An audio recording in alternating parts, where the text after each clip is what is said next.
네, 이전 시간에는 개방형 OS가 이제 탄생된 과정을 살펴보면서 그 과정에서 오픈소스에서 가장 중요하게 생각되는 GPL 라이선스의 탄생, 그리고 개방형 OS란 어떤 것들이 있는지, 그리고 그것들이 다양하게 변천되어 온 과정을 한번 살펴보았습니다.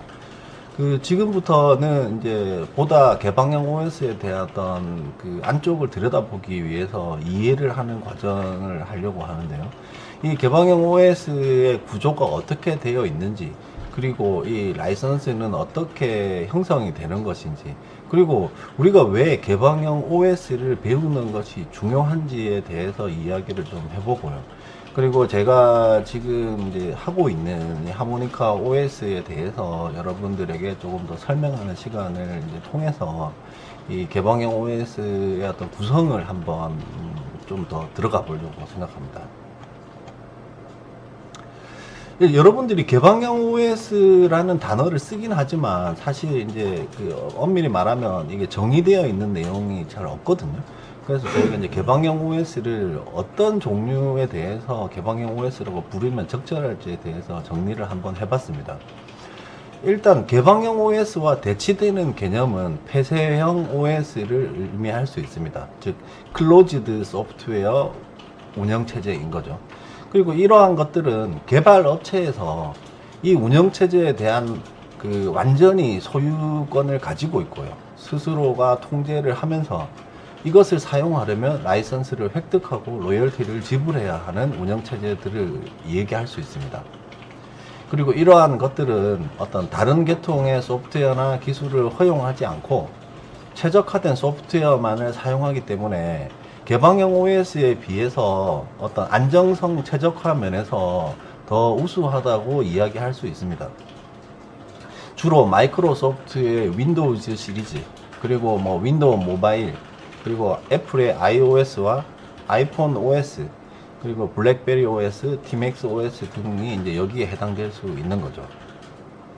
반면에 개방형 OS는 누구든지 소스를 받아 자유롭게 수정 및 배포가 가능한 OS를 이야기하는데요. 이게 누구나 자유롭게 사용할 수는 있지만 그 높은 자유도 때문에 너무 많은 다양성을 수용하고 있습니다. 따라서 그 다양성을 수용하는 과정에서 사용자들이 혼란스럽고 불편함을 초래할 가능성들이 다분히 있는 것이죠.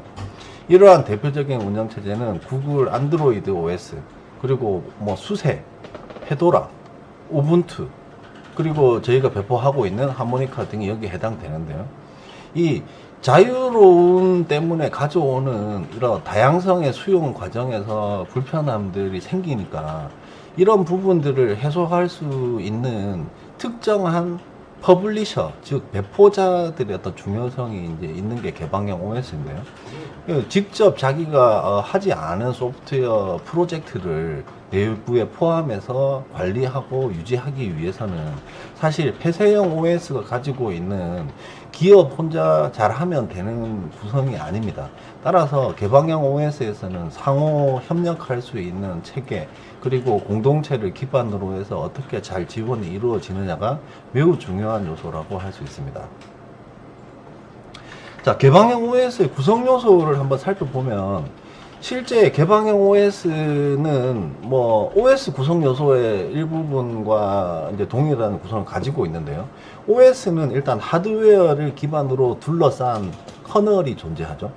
그리고 커널을 둘러싼 영역에는 쉘이 존재하게 됩니다. 이 명령행을 받아서 처리하는 이제 프로그램 영역이죠. 그리고 그 쉘 위에서 돌아가는 내장 명령어에 해당되고 외장 명령어에 해당될 수 있는 커맨드들이 이제 존재하게 되는데요.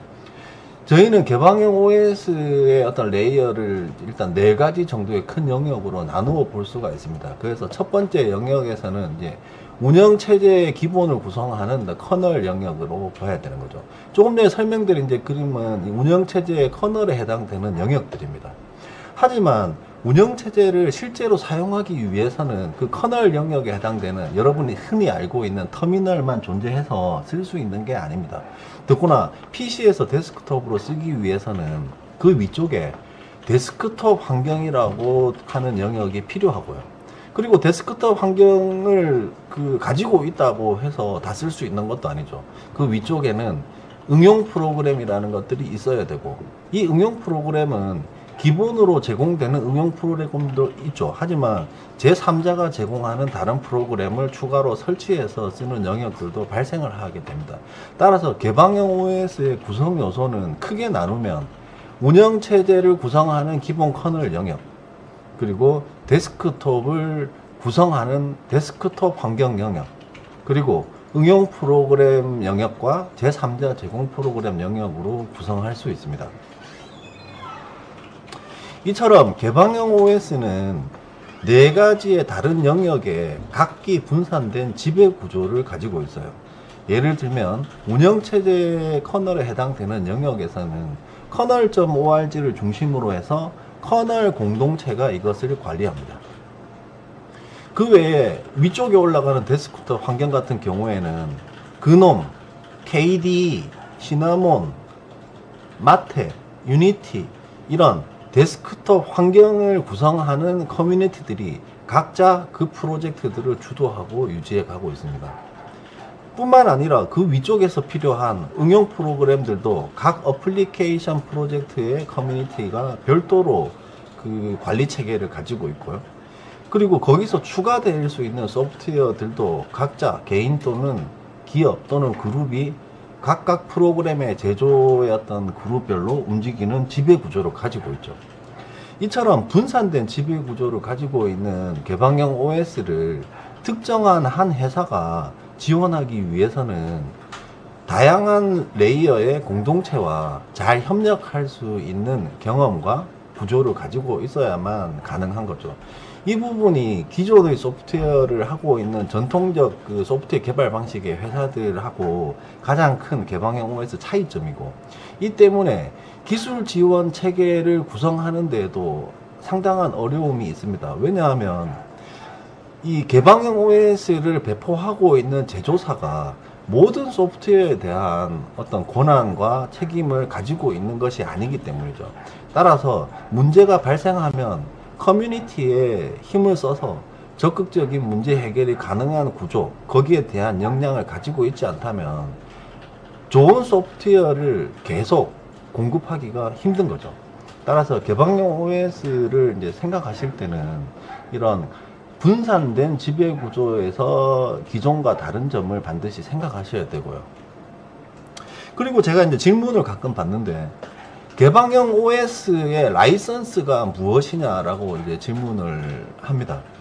여러분이 생각할 때는 이게 뭐 GPL 아니냐 이런 생각들을 하게 되는데, 개방형 OS 같은 경우에는 복합된 여러 개의 오픈소스 프로젝트가 합쳐져 있는 형태입니다. 그래서 이런 집적된 결합물로 사용이 되면 각각의 오픈소스 라이선스를 따라야 하는 형태에는 한 가지의 라이선스를 획일적으로 쓸 수가 없습니다. 따라서 이 리눅스 커널의 라이선스가 GPL이니까 뭐 개방형 OS는 GPL이 아니냐 이렇게 생각하시게 되면 이 오해가 있는 거고요. 왜냐하면 GPL은 시스템 콜을 호출해서 사용하는 지금 일반적인 응용 어플리케이션 경우에는 사실 GPL에 해당을 받지 않습니다. 그래서 이 개방형 OS는 여러 개의 OS가 개별적인 라이선스를 가지고 있고 그것이 결합된 형태로 제공된다라고 이해하셔야 되고요. 따라서 운영체제 전체의 라이선스는 복합적 라이선스 결과물로 판단해야 되고요. 그럼 여러분이 이걸 어디서 확인할 수 있느냐? 각각의 개별 패키지는 USR 쉐어의 DOC라고 하는 곳 안에 각 패키지의 이름으로 구성된 폴더가 존재하고요. 그 안에서 카피라이트라고 하는 문서가 존재하게 됩니다. 그리고 그 안에는 라이선스를 표기하도록 이제 표준화하고 있는 거죠. 그렇다면 이 개방형 OS는 도대체 어떻게 지적 재산권을 확보하고 운영할 수 있을까요? 모든 소프트웨어의 구성이 개별 라이선스를 따라야 하는데 독립적인 어떤 지적권을 확보하기가 어려운 거죠. 따라서 이제 우분투 같은 경우에 예를 들어보면 우분투는 트레이드 마크에 대해서 지적 재산권을 확보하고 운영하는 방식을 쓰고 있는데요. 이것은 일반적인 오픈소스 프로젝트들에서 저작권에 해당되는 이 지재권을 가지고 비즈니스에 쓸 수 있는 어떤 좋은 방식의 예가 되고요. 하모니카 프로젝트 같은 경우에도 하모니카라는 이 트레이드 마크, 즉 상표권에 대해서 지적 재산권을 기반으로 해서 이제 운영을 하고 있습니다.